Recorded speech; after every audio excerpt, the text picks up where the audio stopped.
Approximately 4 महीने के major इंतजार के बाद में finally I have my hands on this RTX 3000 series का GPU. This one is the RTX 3070. This is gonna be a very epic video for sure. मजा आएगा.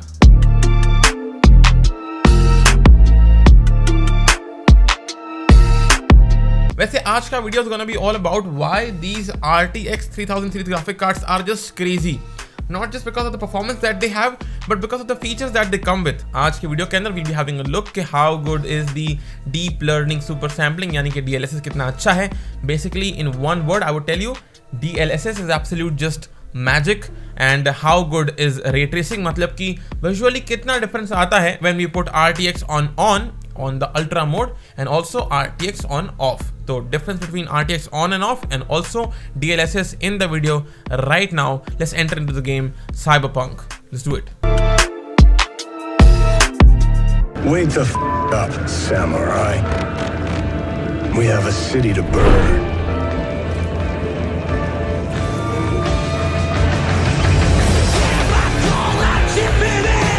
Welcome to the Night City. यहाँ पर हम खेल रहे हैं गेम को on an RTX 3070 which has a second generation का ray tracing वाला Ampere architecture, and let me just show you the difference between ray tracing on and ray tracing off. Game के अगर प्रीसेट के बारे में बात करें तो इसके अंदर है low, medium, high, ultra and then there is the ray tracing medium and then there is ray tracing ultra. यहाँ पर नॉर्मल अल्ट्रा है RTX off and ray tracing वाला अल्ट्रा है RTX ऑन. अब रे ट्रेसिंग के अंदर भी 2-3 चीजें होती हैं, लेकिन सबसे पहले फोकस करते हैं on the most important thing यानी कि RT रिफ्लेक्शंस के ऊपर. And the best place to see the implementation of RT reflections is of course glass यानी कि कांच. So here is the example of RTX on, RTX off, RTX on, RTX off. Also let's have a look on the road वाला water. यहाँ पर भी RTX on, RTX off, RTX on and RTX of.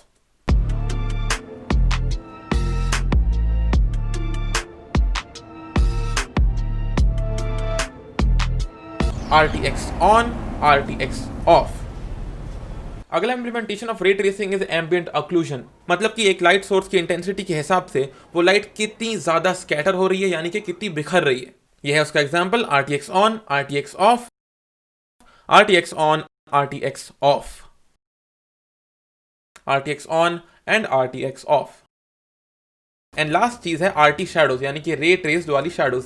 Basically ray tracing का मतलब ये होता है कि mathematical calculation of the angle of lights, यानी कि लाइट किस डायरेक्शन में जाएगी, कहां से ब्लॉक होगी और कहां पे वो शैडो बनाएगी. And hence here is the example of RT shadows.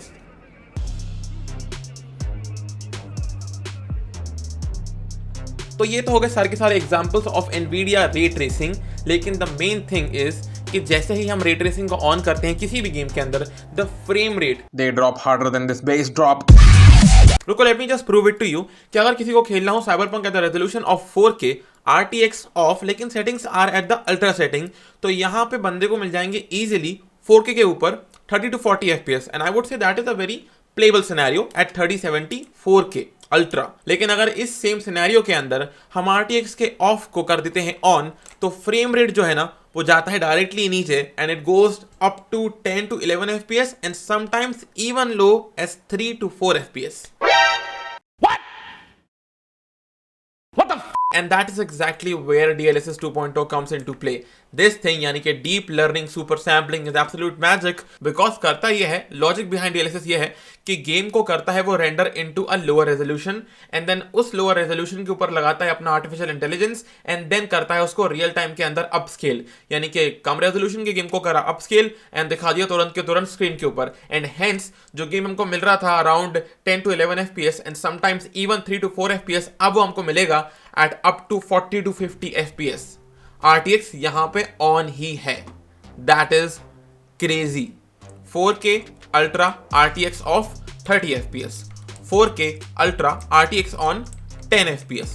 4K Ultra RTX on and DLSS auto pay 40 FPS, 50 FPS. This is deep learning super freaking sampling. अब एक क्वेश्चन ये हो सकता है कि क्या लोअर रेजोल्यूशन को अपस्केल करने पे यानी कि DLSS का इस्तेमाल करते टाइम पे क्या विजुअल क्वालिटी डिग्रेड हो जाती है? The answer to that question would be कि एक एक्स्ट्रा अमाउंट ऑफ ब्लूम के अलावा there is no such visual degradation in using DLSS 2.0. I mean 1.0 से लेकर 2.0 के बीच में जो डिफरेंस है ना, इट्स डेफिनेटली सिग्निफिकेंट. तो इस तरह से NVIDIA 3000 GPUs के अंदर रे ट्रेसिंग है, DLSS 2.0, DLSS 1.0 का सपोर्ट है. इसके अलावा इनके अंदर एक NVIDIA Reflex भी है, although that can be used in games like CSGO, Valorant, Fortnite, etc. etc. So in case you do play those games, I'll drop the link down below and you can just check it out, and that can literally help you out in reducing the latency of your gameplay. So it can be used. Check out the link in description. This video took me a lot of time, a lot of man hour, and a lot of facing the crashes of Cyberpunk.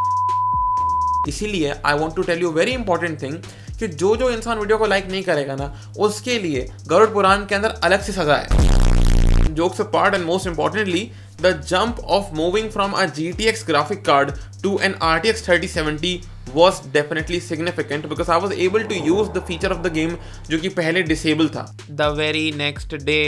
Okay, here goes the conclusion.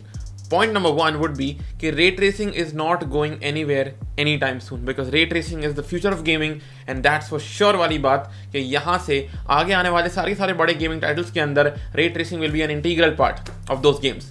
So that is staying here. दूसरी बात, anti-aliasing यानी कि वो चीज़ जो कि पहले हम use करते थे इन मल्टी सैम्पल एंटी-अलियासिंग यानी कि MSAA now has turned itself into DLSS and that thing is just next level crazy. It's the most revolutionary technology out there in the gaming industry right now for sure. तीसरी बात, मेरे computer के लिए 1080 Ti is out, RTX 3070 is in, GTX is off and RTX is on. This was my video of the 3070 Cyberpunk and introducing you all to the new DLSS and introducing you all to the new ray tracing, and that's it. Take care, Johnny out, and also video को please like करना because I have a Ryuk. Yes, Apple. RTX 3070 की purchase link in the description box below. मेरी खुद की Instagram की link in the description box below. Please check out the description box below. Peace.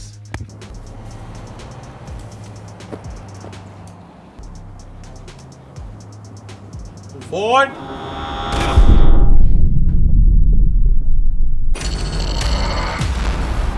Ray tracing on. Ray tracing off. Ray tracing on. Ray tracing off.